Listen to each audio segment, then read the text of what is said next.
Deuteronomio capítulo 5, 17 dice, no matarás. La palabra acá, matar, la palabra hebrea, significa literalmente aplastar violentamente a alguien. Y la idea es que la vida pertenece a Dios. Esto no significa matar cualquier tipo de vida, porque en Israel, como vemos en Números 35:30, la pena capital va para aquellos que cometen homicidio. No matará significa no cometer homicidio. Eso es lo que significa. Podemos leer Números 35:30 y ahí ustedes van a ver sobre la pena capital, que 35:30, que el Torah o los libros que escribió Moisés hablan a favor. Ahora, el mandamiento dice, ¿no? Si podemos traducirlo de una forma literal y a nosotros para poder entender no matarás.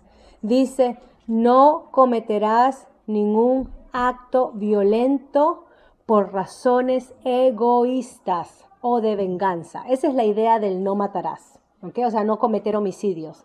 No cometerás ningún acto violento por egoísmo, razones egoístas o revancha.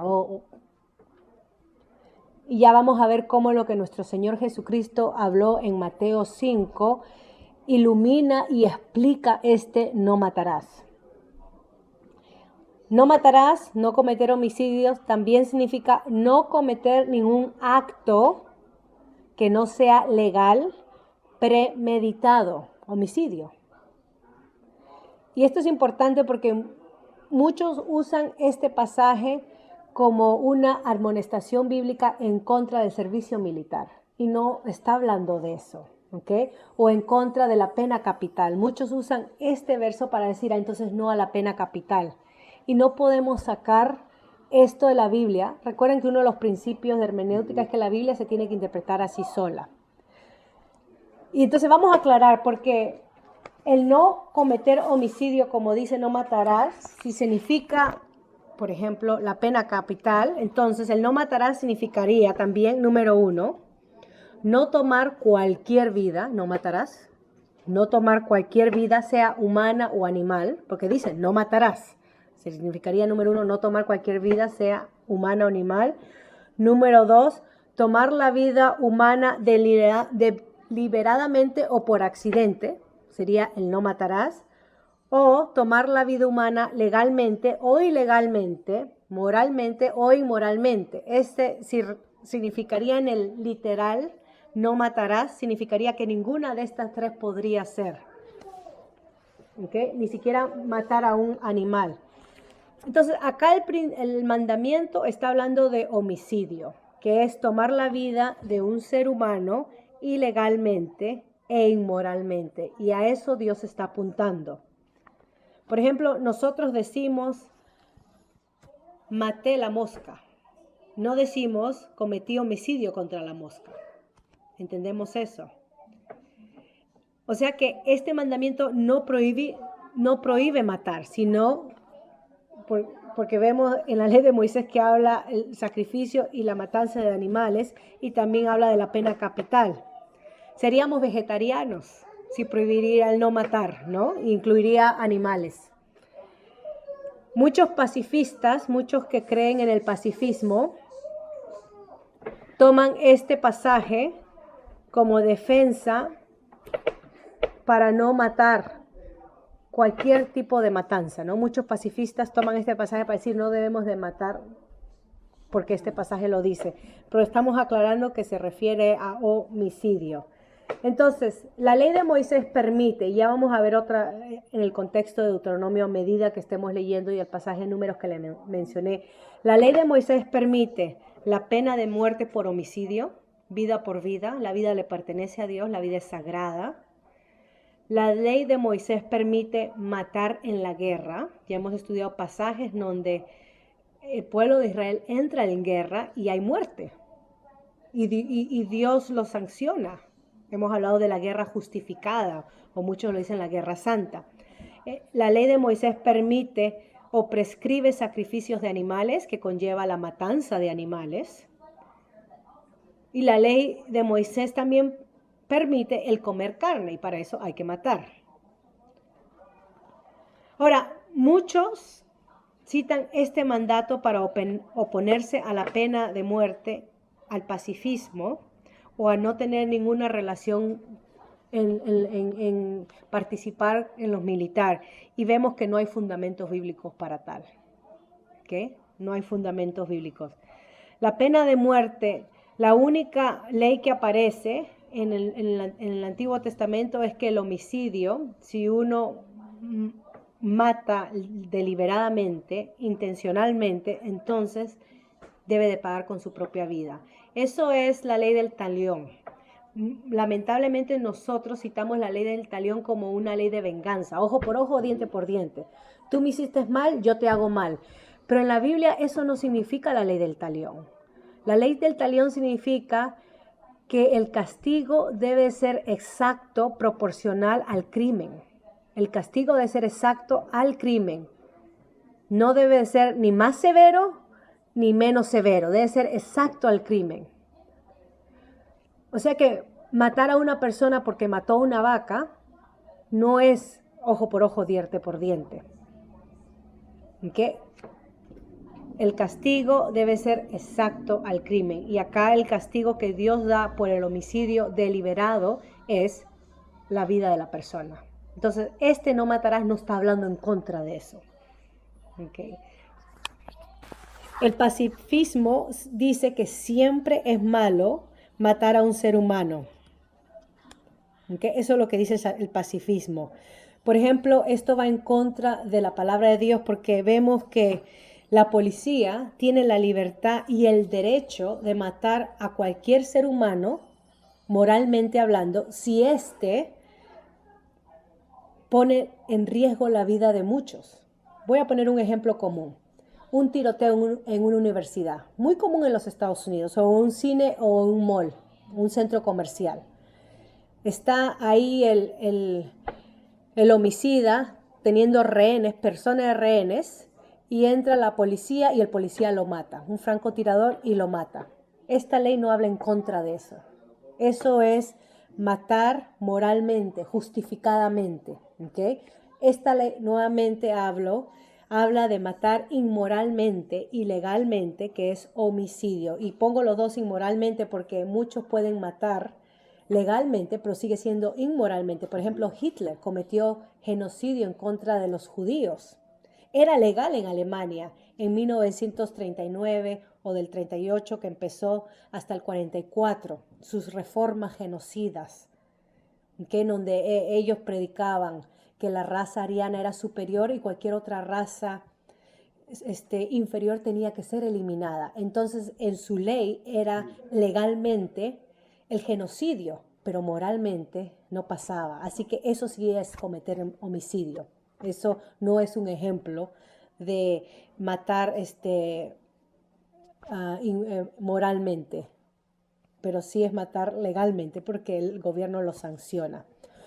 Los mandamientos del 6 al 10, como hemos mencionado, tienen que ver con nuestro prójimo, nuestro trato con nuestro prójimo. Este es el primer mandamiento, el no cometer homicidio, que tiene consecuencias desastrosas porque el acto de quitarle la vida a otra persona, ¿okay?, deliberadamente, es el acto más terrible que podamos cometer. Este mandamiento, el quitarle la vida a otra persona deliberadamente, es el más terrible en contra de nuestro prójimo que podamos cometer. ¿Okay? Entonces el mandamiento debería leerse: no cometerás homicidio. Así es como debería leerse. Para esto quiero citar un ejemplo y de ahí mencionar a nuestro Señor Jesucristo. En Primera de Reyes capítulo 21, si ustedes buscan, Primera de Reyes capítulo 21. Dice así Primera de Reyes 21. Voy a leer los versículos del 1 en adelante y quizás salte algunos versículos, yo les anuncio. La versión que estoy leyendo es la Reina Valeria contemporánea. Dice así, y este es un ejemplo o un caso donde nos ilustra este mandamiento de no cometer homicidio. Después de estos sucesos, resultó que un hombre llamado Nabot de Jezreel tenía una viña en Samaria, junto al palacio del rey Ahab, Y Ahab habló con Nabot y le dijo: tu viña está cerca de mi palacio, dámela a cambio de otra mejor. Quiero plantar ahí un huerto de legumbres. Si lo prefieres, te pagaré con dinero o lo que valga. Pero Nabot le respondió: que el Señor me libre de hacer eso. Yo no puedo vender la herencia de mis padres. Ahab regresó a su palacio triste y decepcionado, porque Nabot le dijo que no podía vender la herencia de sus padres, y se fue a la cama sin comer y sin querer ver a nadie. Entonces Jezabel, su mujer, entró en su alcoba y al verlo triste le preguntó: ¿por qué estás tan desanimado? ¿Por qué no comes? Y Ahab le respondió: fui a ver a Nabot de Jezreel y le pedí que me diera su viña a cambio de otra mejor, o si quería dinero yo le pagaría. Pero me dijo que no me daría su viña. Entonces Jezabel le preguntó: ¿y acaso no eres tú el rey de Israel? Vamos, come y emborráchate. Yo me comprometo a darte la viña de Damot. Ahora miren la trama de su esposa. Este es el rey de Israel, ¿ok? Enseguida Jezabel escribió cartas a nombre de Ahab, las selló con su anillo y las envió a los ancianos y a los jefes que vivían en la ciudad de Nabot. Las cartas decían: que se proclame ayuno y que Nabot comparezca ante el pueblo, o sea, un tribunal, que sean presentados como testigos dos sinvergüenzas, mentirosos, que acusen a Nabot de haber blasfemado contra el Señor y contra el rey, que sea arrojado a la calle y apedreado hasta que muera. Versículo 11. Y a los ancianos, los jefes y el pueblo que allí vivía cumplieron las órdenes de Jezabel, tal como las había puesto por escrito. El ayuno se promulgó y se hizo comparecer a Nabot ante el pueblo. Luego llegaron los dos sinvergüenzas o mentirosos, testigos mentirosos, y sentándose frente a Nabot dijeron: Nabot ha blasfemado contra el Señor y contra el rey. Dicho esto, lo llevaron fuera de la ciudad y allí lo apedrearon hasta matarlo. Luego enviaron un mensajero a Jezabel para que le informara que Nabot había apedreado y estaba muerto. Y entonces Jezabel le cuenta a su marido, el marido toma la finca. Este es un rey. Este es un rey que quiso algo, codició algo. Ya vamos a ver que esto también encaja a los otros mandamientos, como el no codiciarás, lo de tu prójimo, y también el otro mandamiento que habla de no, el número 9, no dar falso testimonio en contra de tu prójimo. Y el no robarás. O sea que acá vemos los 4 mandamientos totalmente quebrantados, ¿okay? Por el rey de Israel. Pero el énfasis que quiero hacer es el énfasis del homicidio. Acá se dio falso testimonio con 2 testigos que era necesario tenerlos en Israel. Se levantó calumnia, falso testimonio, para cometer un hecho infractuoso ante Dios. Homicidio. No importa que el que lo ejecutó o el dio la orden sea el rey o los ancianos. O sea que este es un caso que podemos decir fue legalmente. Todo se hizo según la ley. Es que la ley estaba vendida. La ley estaba siendo engañada. Entonces, por eso quiero aclarar que el homicidio puede ser justificado legalmente, pero puede ser inmoral ante Dios. Y este es un caso de un homicidio legal, legalizado por el mismo rey, pero inmoral ante Dios. Y ustedes pueden seguir leyendo y van a ver que hubo consecuencias para Acab y su esposa. Ahab y su esposa Jezabel. El otro pasaje entonces con la cual que quiero mencionar y así poder aplicar es lo que nuestro Señor Jesucristo dice en Mateo capítulo 5, versículo 21 al 26. Mateo 5, del 21 al 26.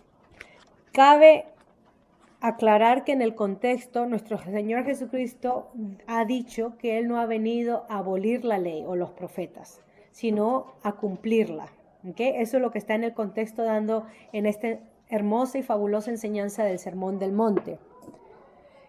Y no solamente dice que Él ha venido a cumplirla, pero que Él va a cumplir hasta el último tilde, el último punto. O sea que nuestro Señor Jesucristo va a cumplir la ley de Moisés, como estos 10 mandamientos, a la perfección o a la intención que Dios quiso que su pueblo la cumpliera. ¿Okay? Hay que aclarar eso, muy importante. Leo entonces el versículo 21 de Mateo 5. Nuevamente mi versión es la Reina Valera contemporánea. Dice así: Ustedes han oído que se dijo a los antiguos, no matarás. Esto es lo que estamos leyendo. Y cualquiera que mate será culpable de juicio. Pero yo les digo que cualquiera que se enoje contra su hermano será culpable del juicio. Y cualquiera que a su hermano le diga necio, es un ejemplo de cómo nos podemos enojar, será culpable ante el concilio. Y cualquiera que le diga fatuo quedará expuesto al infierno de fuego. Por tanto, si traes tu ofrenda al altar y allí te acuerdas que tu hermano tiene algo contra ti, deja allí tu ofrenda delante del altar y ve y reconcíliate primero con tu hermano y después de eso vuelve y presenta tu ofrenda. Ponte de acuerdo pronto con tu adversario mientras estás con él en el camino, no sea que el adversario te entregue al juez y el juez al alguacil y así seas echado en la cárcel. De cierto te digo que no saldrás de allí hasta que hayas pagado el último centavo. El énfasis que quiero hacer es el versículo 22, donde nuestro Señor Jesucristo dijo, pero yo les digo que cualquiera que se enoje contra su hermano. Hay que aclarar esto, porque acá nuestro Señor Jesucristo nos está hablando que cualquier tipo de enojo es malo. Es más, nuestro Señor Jesucristo se enojó con sus discípulos, se enojó con los fariseos, se enojó en su tiempo. ¿De qué tipo de enojo está hablando acá nuestro Señor Jesucristo? Él está hablando del tipo de enojo que nos lleva a hacer mal a nuestro prójimo, de ese tipo de enojo. El tipo de enojo que nos lleva a ensancharnos o pensar cómo hacerle mal a nuestro prójimo o aún planear quitar vida, planificar quitar la vida o robarle o mentir en contra de él o profanar su reputación, su nombre o crear chismes. Si yo estoy enojado con mi hermano y yo me ensaño en hacer maldad, ya sea a través de los chismes, ya sea a través de arruinar reputación, o ya sea de hacer un plan macabro donde desaparece de mi vista o hago que lo despidan del trabajo, cualquier tipo de acto malévolo en contra de mi hermano, eso está hablando del enojo. Y esa es la raíz del homicidio. Recuerden que el primer homicidio en la Biblia narrado, Caín se levantó contra su hermano Abel, pero lo mató, cometió homicidio, porque él primeramente estaba enojado con Abel, sintió envidia, sintió celos porque Dios había aceptado la ofrenda de Abel. Y Dios confronta a Caín y le dice, ¿por qué estás enojado? Antes que matar a Abel, Dios confronta a Caín y le dice, ¿por qué estás enojado? Si hubieras hecho lo correcto ante mis ojos, hubieras aceptado tu ofrenda. Pero como no hizo lo correcto, y hay que leer también el libro de Judas para poder entender, como no has hecho en el Nuevo Testamento, el libro antes de Apocalipsis, como no has hecho lo correcto, el pecado está a la puerta, tocándote, acechándote, queriéndote conquistar. El pecado quiere seducirte y tomar control de tu ser Caín. Así que tú toma la decisión. Después de esto, él salió y mató a su hermano. Pero su homicidio empezó con el enojo. Este es cometer homicidio y enojarse contra nuestro prójimo con el fin de causar mal. Entonces nuestro Señor Jesucristo dice, no importa si tú no cometes homicidio en tu vida, porque supuestamente, entre comillas, eres una buena persona y más pesas las consecuencias. No quieres ir a la cárcel, entonces matar, no vas a matar. Pero quizás con tu lengua pongas mal la reputación de tu hermano, blasfemes contra tu hermano, quizás cometas actos malos que haga que tu hermano pierda el trabajo, pierda su matrimonio. Es lo mismo que cometer homicidio.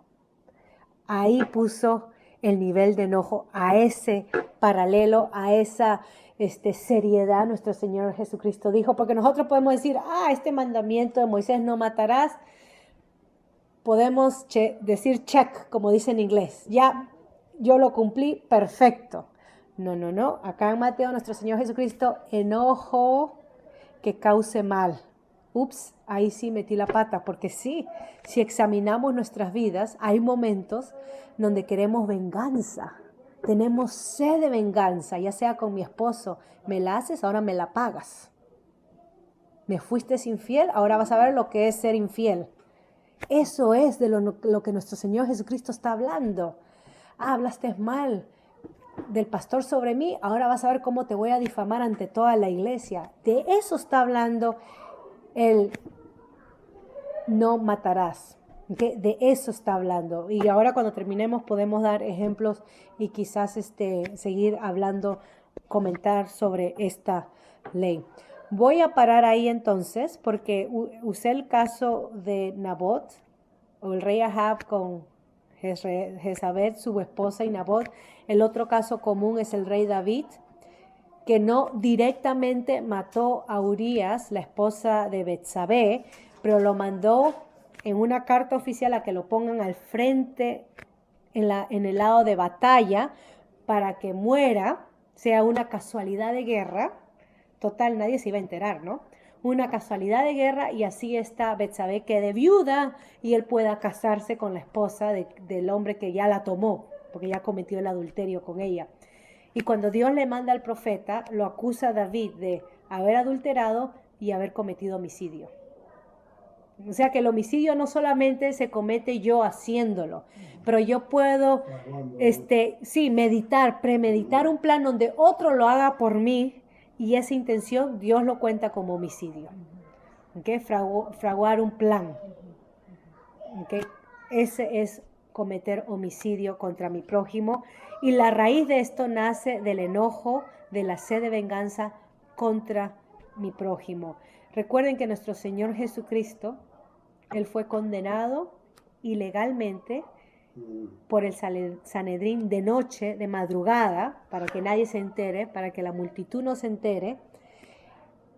Levantaron falso testimonio en contra de él. Él ha dicho que va a destruir el templo y él ha dicho que no hay que pagar a César, ¿no? A César. Levantaron falso testimonio en contra de él, insidiosos, ¿no? Levantaron revuelta, y entonces con eso demandaron ante Pilato, crucifícalo. Entonces cometieron homicidio. Eso fue un acto de homicidio. De parte de Roma fue un acto de pena capital, ¿no? Roma emitió la pena capital, pero de parte de su pueblo entregaron a alguien inocente, fue homicidio. Quebrantaron este sexto mandamiento de la misma ley de Moisés que ellos decían que cumplían. Voy a parar ahí entonces para tener nuestro tiempo de preguntas y respuestas, y la próxima semana examinaremos el mandamiento número 7, que es no cometerás adulterio. Si un crimen es cometido por defensa propia, eso no es cometer homicidio. Eso está sancionado por la ley. Uno puede defenderse y en esa defensa causa la muerte.